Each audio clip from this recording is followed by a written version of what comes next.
As the price of pretty much everything in existence has shot right through the roof nowadays, it seems that no matter how deep your pockets are, there are those of us that still think that the idea of downsizing every aspect of our lives is the best thing we could ever do. But just suppose you're on board with that, but you still need a bit of utility in your life, and you may also have a love of driving at the same time. Well, that's where something like this could come in. This is a 2025 BMW X1, and despite the fact that this particular vehicle's price tag sits just over $46,000 US, and it is still the smallest sport activity vehicle you can buy right now, rest assured that it still carries just as much of that ultimate driving machine flavor under every single inch of it.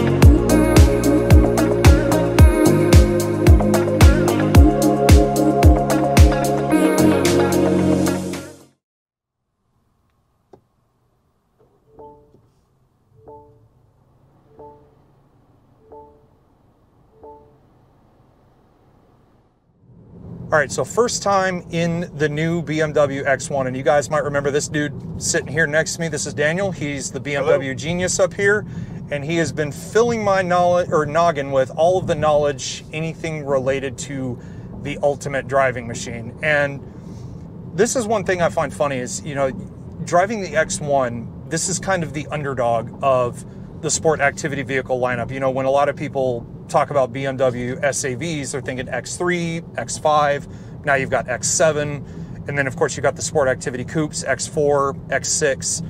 I mean, but what I like about this is, you know, you're talking about a 3,800 pound vehicle, and yet it's almost 250 horsepower, almost 300 foot-pounds of torque from just a little 2-liter twin power turbo, or just fancy name of turbocharged and intercooled 4-cylinder. And it's like, I don't even have to give it the beans.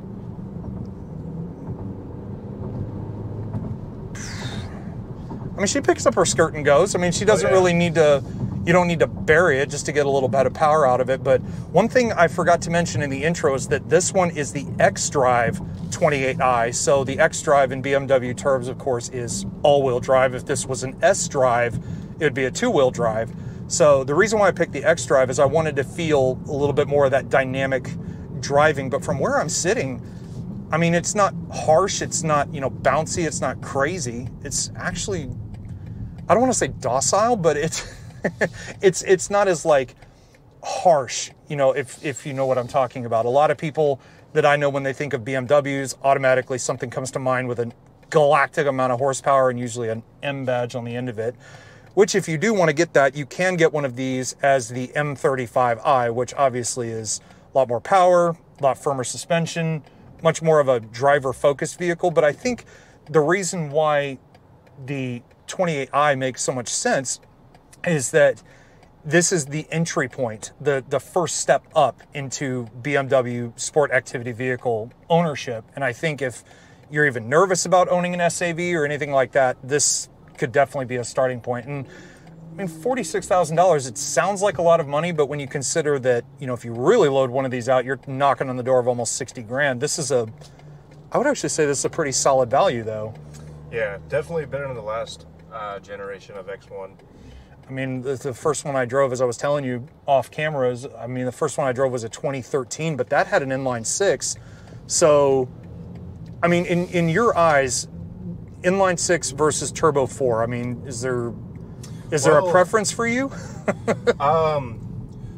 This is coming from an E90 driver with the last inline 6 naturally aspirated. If I were to choose one, I like the inline 6. It is a little bit smoother, but the 4-cylinder turbocharged definitely does have its advantages with the fuel consumption. But also, there's something charming about the it being the ramp up of a turbo. Like, I like having that free power and then downshifting and getting that extra power. So I like both of them, to tell you the truth. And you know what? I think that's a valid point. And you also mentioned fuel consumption, which this shocked me with this one. You know, 33 miles to the gallon on the highway. And, you know, on premium fuel, and I was looking at the specs of the M35i, and that one gets 31. So you're still getting over 30 miles to the gallon regardless of which way you slice it. But I think the main reason again why you would pick an S-Drive or an X-Drive 28i is because you don't want to go great guns. You don't need all the M performance parts, but it has enough of that, I guess, that ultimate driving machine factor that it's like, you know, dual clutch transmission, everything. I'd say it's a well-rounded package for under 50. I mean, I'd say anybody in their right mind who's looking to get one of these should definitely try one. And yes, that is a plug. I'm not getting paid to say it, but yes, that is a plug. If you guys want to take a look at anything BMW Houston North, check out the link in the description box below. I've included their new and their pre-owned inventory, and be sure to come see this guy. He'll definitely fill your head with anything you could need to know about your next new or pre-owned Beamer. But I think now it's time to park it up and take a look at the rest of it, because I think one of the best parts about this car is just how much it's changed. Now, while some modern BMW models have received a bit more criticism than I think even they deserve nowadays, I think the X1 has done it just right. And that's always been the genius of this car, right back to the original in the early 2010s. It really is very much like a shrunken down X5. The only thing that's not so small, at least anymore, are the signature twin kidney grills. Now, they're not too big in this case, and I love the fact that they're brushed with gloss black. You've got the silver accents here that match with the brushed aluminum and silver trim along the bottom. And before we even continue any further with the design, have you ever seen a more beautiful color than the optional San Remo green metallic that I have on this one here? It is an absolutely gorgeous color, especially sitting here in the Texas sunlight. But when you continue on with the design, I love the Icon LED headlights. I love the shape of the daytime running lights. They are auto leveling, they have auto high beam assist, and like I said, they are LED everything. And also, as part of your over $46,000 that you would spend for something like this, you get things like the Active Park Assist Plus thrown in as standard instead of being an extra option. And going back to those grills for a minute, remember I mentioned this car can get over 30 miles per gallon no matter which trim level you pick? Well, that's partly due to the fact that behind these twin kidney grills, and even in the sort of mouth area, as I like to call it, there are active grill shutters, which means this thing will slip through the air with barely even a ripple. Now, if you'll allow me to be a numbers nerd for a minute, remember how I said that the X1 is indeed the smallest sport activity vehicle that BMW currently makes? Well, the numbers on paper don't lie. At 177.2 inches long, the new X1 is around 2 to 3 inches shorter than the brand new X2. But if you really want to compare apples to oranges, this thing is over 10 inches shorter than a brand new X3. So if size really isn't your priority, it seems like the X1 is checking that box pretty strongly. However, there are some of us who do like to have a few extra inches where it counts, so if you look down in the corners, this particular example is wearing the optional set of Style 869 20 by 8 inch bicolor aluminum alloy wheels, and I love how they look. The gloss gray with the machine face, they've got spokes going everywhere, but I don't think they're too busy in this case. I think they're just right for a modern BMW, if I may say so. And on top of that, again, if you're a bit more of a driver, well, they are wrapped in Pirelli P0 tires measuring 245/40 series in all four corners. Now, if you're expecting for under $50,000 this car to be an absolute tech fest, well, you're almost there. As I said, the X1 is the entry into the sport activity vehicle lineup, so it's not going to be as crazy and wild as something like an X5 or an X7. However, you still do get a lot of the typical niceties you might expect. This particular one has the power folding exterior mirrors. You've got the external turn signals on the side. It has blind spot monitoring with rear cross traffic alert. But as an option on this one with the convenience package, I have a panoramic moonroof up top. And I also have BMW's Comfort Access keyless access, which I must admit, the key fob is definitely a very unique one if I've ever seen it. It's got all the functions you want: lock, unlock, power tailgate, panic, and even the releasable key blade that comes out of the bottom. But that leads me to my favorite styling feature of this car, at least here on the side of it, which are the flushly mounted door handles. But they aren't just fixed in place with little electronic releases underneath. They function just like regular door handles. So you reach your hand underneath, you grab the handle, and it acts like every other door you've ever opened. And of course, when you want to go to lock it, well, you could use the key or just lay your finger to the little ribs on the side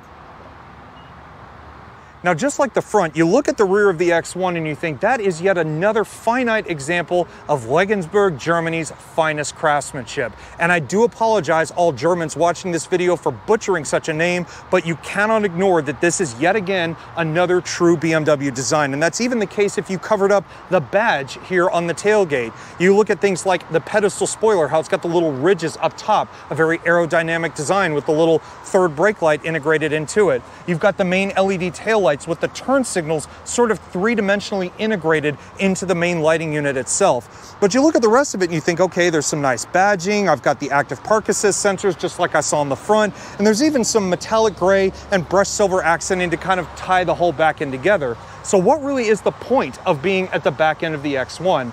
Well, that's what happens when I swipe my foot under the rear bumper. And that's when you get into the X1's cargo area. This is the true essence of a vehicle like this. And behind the rear seats here, you're looking at around 26 cubic feet of cargo volume. That's pretty much double the size of an average trunk space in a mid-size sedan. However, two things worth mentioning. The first is the rear seats of the X1 are 40-20-40 split fold, which means you can knock down the middle section of the seat and put much longer items right up the middle, right up to the back of the front seats. But just suppose you need all the space in the world. Well, you knock down all of the rear seats and remove this little parcel cover here, you're looking at 57 cubic feet of usable cargo volume. That sounds like plenty for anything you need to take with you.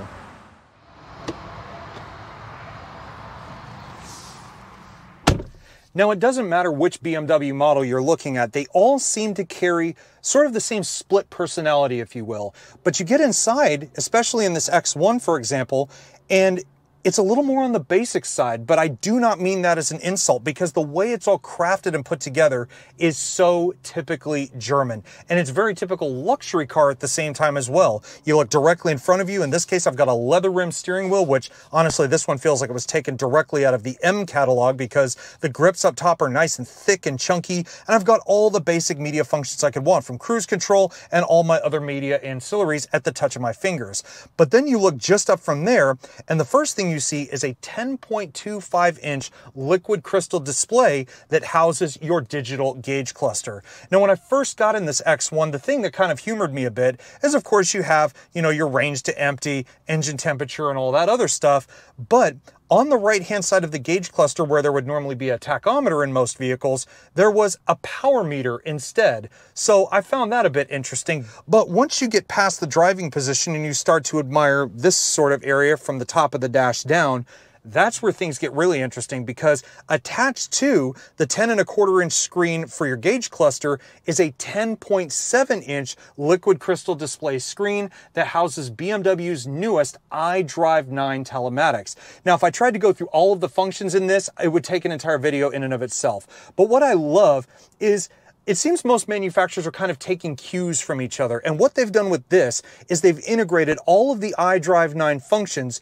with the dual zone climate control and heated seat function. So the climate control is its own separate function right here at the bottom of the screen. Everything else, I can go into the different tabs. And what's even greater is that not only do they list them all right on the home page, but you can separate them into different sections. So if per se I want Alexa, Android Auto, Apple CarPlay, BMW Maps, something like that, I can go to the infotainment tab. If I want to mess with vehicle settings, if I want to see which tabs I've recently used, or even go into the digital premium functions like your BMW digital key that comes on the majority of these new models. You can access it all right from the screen. But on top of that, in the midst of all this technology, is what some would say is a slightly lackluster sounding system. Now, I don't mean sound in terms of its quality, but more so in terms of how many speakers the audio system this car has. On the standard X1, you get a 7-speaker audio system just right out of the gate. But if you want to upgrade things a bit, there is a 12-speaker Harman Kardon system that you can get as well. Unfortunately, we only have 7 speakers in this one, but I'm not going to lie to you. After messing around with it a little bit, it's really not as bad as you think.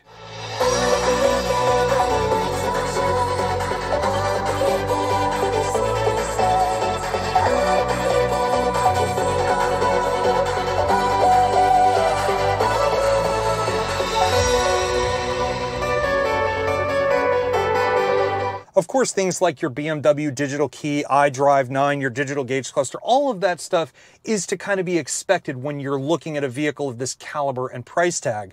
But what's not expected is the way BMW has done up the rest of the center console here. This particular one with the convenience package gets the wireless charger, and again with that BMW key card that I mentioned before. You've got a couple of sizable cup holders here in the middle, a couple of USB-Cs, but then you get to my favorite styling feature here in the interior, which is the floating center console. There is an enormous amount of space here under the middle, and it carries everything from your start-stop button, which I found rather intriguing, down to the gear selector, which I'm still kind of amazed it doesn't have park in it for some reason, down to your My Modes, which is another word for drive modes, other vehicle settings, auto brake hold, and the majority of the main media functions as well.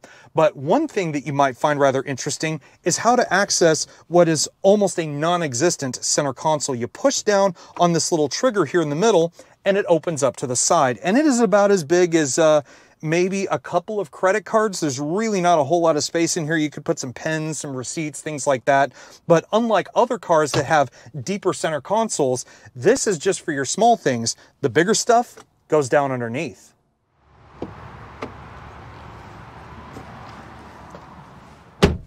Now, I think the biggest shock for me with the X1 is that getting into the back, you would think for a vehicle of this size that there is no way that anyone around or over 6 feet tall could fit in this car's back seat. But again, you're looking at it right here. You actually have quite a decent amount of room, and that's mainly thanks to the fact that the back of these seats, even though they are sort of coated in plastic in the midsection here, are indented. So my knees actually have a good bit of room to actually move around. And I didn't mention it in the front, but have you ever seen a prettier color for the interior to match that gorgeous deep green on the outside? This is BMW's Oyster Veganza leather interior, and I love the quilting on the seats as well. The front seats are even better looking than the ones here in the back. As you can see, they do feel like they recline a little bit, although there's no latch on the side to actually recline the seat all the way back, but it's still enough room to make yourself comfortable, again, if you're around the right size. And even more on the comfort level, you have 2 USB-C chargers at the back. You have at least a decent bit of storage here on the side, and if perhaps you have a drink with you, you have a nice little armrest with a couple of cup holders just for that extra bit of convenience. And on that note, ladies and gentlemen, this now wraps up our review and drive of the 2025 BMW X1. And first and foremost, before anything else, this would not have been possible without the wonderful team here at BMW of Houston North. I've worked with these guys before and have never once been let down. And if you've enjoyed seeing this brand new X1 or perhaps anything else in the background of this video, or perhaps you're looking for a new BMW specifically, check out the link in the description box below where I've linked their brand new and pre-owned inventory for you guys to search for your next ultimate driving machine. But at the end of it, guys, I hope you enjoyed the video, and if you have, or perhaps you just learned something about the new X1, give it a thumbs up, and also while you're at it, hit the subscribe button because I also really appreciate the support in the end. But at the end of it, guys, I hope you enjoyed the review, and I will see you all in the next one. Take care, everybody, and stay safe.